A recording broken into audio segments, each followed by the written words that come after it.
नमस्कार। आप देख रहे हैं अपना चैनल न्यूज सच तक और मैं हूं सोनेलाल। आप सबको 4 साल पहले का वो मंजर याद होगा जब न तो अस्पताल खाली थे, ना ही शमशान खाली थे, और अगर खाली था तो सभी सड़कें खाली थीं, रेलवे स्टेशन खाली थे, अस्पताल ऑफिस खाली थे, स्कूल खाली थे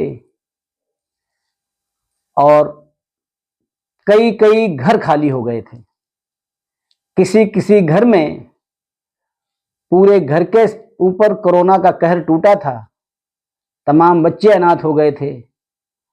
और ये जो कहानी शुरू हुई थी कोरोना की, वो चीन से शुरू हुई थी। चीन हमेशा ऐसी बातों को छिपाता रहता है और जब स्थितियां कंट्रोल के बाहर हो जाती हैं तब उसके यहाँ की खबरें बाहर आती हैं, क्योंकि वहाँ पर मीडिया पर बहुत कड़े प्रकार से, बहुत कड़ाई से वहाँ पर सेंसरशिप लागू रहती है। इस बार भी कुछ ऐसा ही होने वाला है। क्या होगा अभी कुछ कहा नहीं जा सकता, लेकिन जिस प्रकार से वहाँ पर HMPV human Meta neuro virus ये फैला है, उससे वहां पर स्थितियां खराब हो रही हैं। लेकिन चीन अभी भी कह रहा है कि सब कुछ कंट्रोल में है, कुछ वैसा वैसा नहीं हो रहा है। तो चीन की जो हरकतें होती हैं उस समाज को उसका कोई लेना देना नहीं होता है और उसको विकास के आगे अपने लोगों की जान की भी चिंता नहीं रहती है। वो सदैव ही ऐसी चीजों को छिपाता रहता है जो चीजें पूरे विश्व को मालूम होनी चाहिए।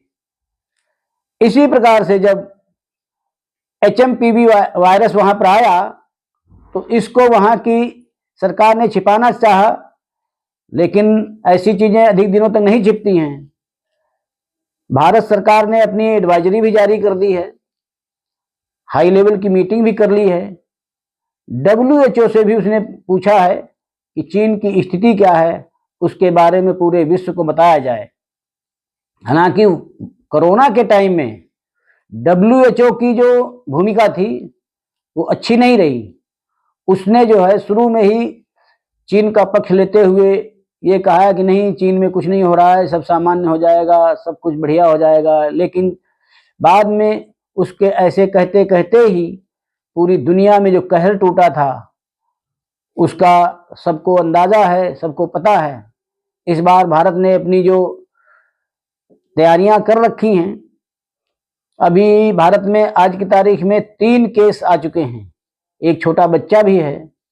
तो ऐसे वायरस से बचने के लिए फिर वही बात है कि हमको अपनी इम्यून सिस्टम को सही करना पड़ेगा, इम्यूनिटी को बढ़ाए रखना होगा, क्योंकि इस वायरस के जो हमले दुनिया में जहां जहां भी हो रहे हैं वो ऐसे लोगों पर हो रहे हैं जो या तो बच्चे हैं या जिनकी कमजोर इम्यूनिटी सिस्टम है जिनका, और या जो बुजुर्ग लोग हैं।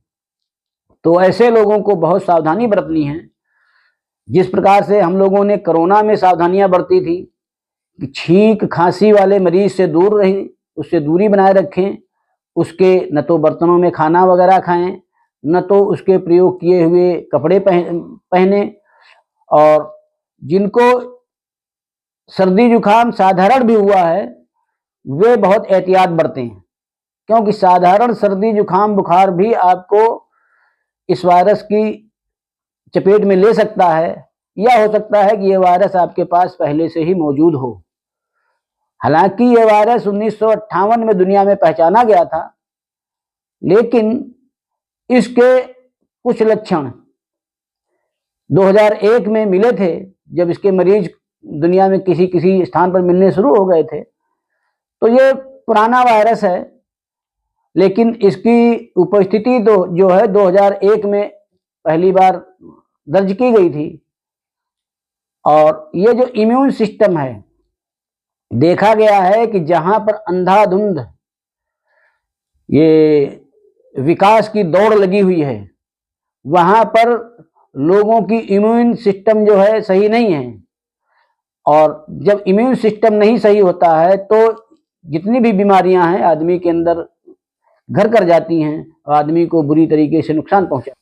चूंकि अभी भी इस वायरस का कोई वैक्सीन उपलब्ध नहीं है और कोई दवा भी नहीं है, तो इस प्रकार से एंटीबायोटिक्स लेकर के डॉक्टर भी काम चला रहे हैं। तो इससे बचाव ही सबसे बेहतर इलाज है।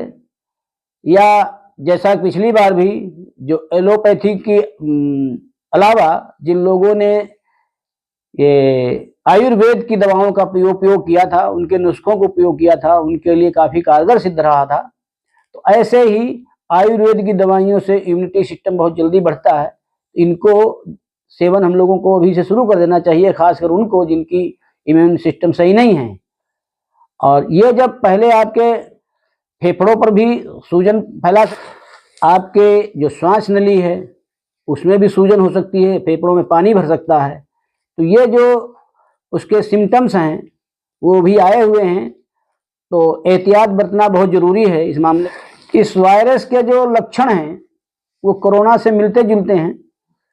तो जो सावधानियां हम लोगों ने कोरोना काल में रखी थी, तो वो सावधानियां हमें अभी भी रखनी पड़ेंगी। ह्यूमन मेटा न्यूमो वायरस, इसके बारे में जानकारी देने का मतलब आपको डराना नहीं है। आप अभी से मतलब सतर्क हो जाएं और जिससे यह नौबत ना आए किसी के सामने कि उससे मतलब कोई आपको नुकसान हो सके। हालांकि ये जो वायरस हैं सर्दियों में ज़्यादा बढ़ते हैं, लेकिन पिछली बार देखा गया कोरोना को तो वो सभी मौसम में बढ़ा था। तो ये भी नहीं कहा जा सकता कि ये सर्दी में ही बढ़ेगा या गर्मी में बढ़ेगा, ऐसा नहीं है। तो हमको सबको मतलब सतर्क रहने की ज़रूरत है। हो सकता है कि ये वायरस चीन से ही ख़त्म हो जाए, तो यहाँ पर एक दो लोगों को हो और उसके बाद में इसकी इति हो जाए, लेकिन तब भी हम सबको सतर्क रहने की ज़रूरत है। जब तक स्थितियाँ सही नहीं होती हैं तब तक हमको सतर्क रहना ही पड़ेगा। इस अंक में बस इतना ही। अपना ख्याल रखें, सतर्कता बरतते रहें और अगले अंक में फिर किसी अन्य मुद्दे के साथ आपके सामने प्रस्तुत होंगे। तब तक आप इस चैनल को देखिए, लाइक करिए और सब्सक्राइब करिए। धन्यवाद।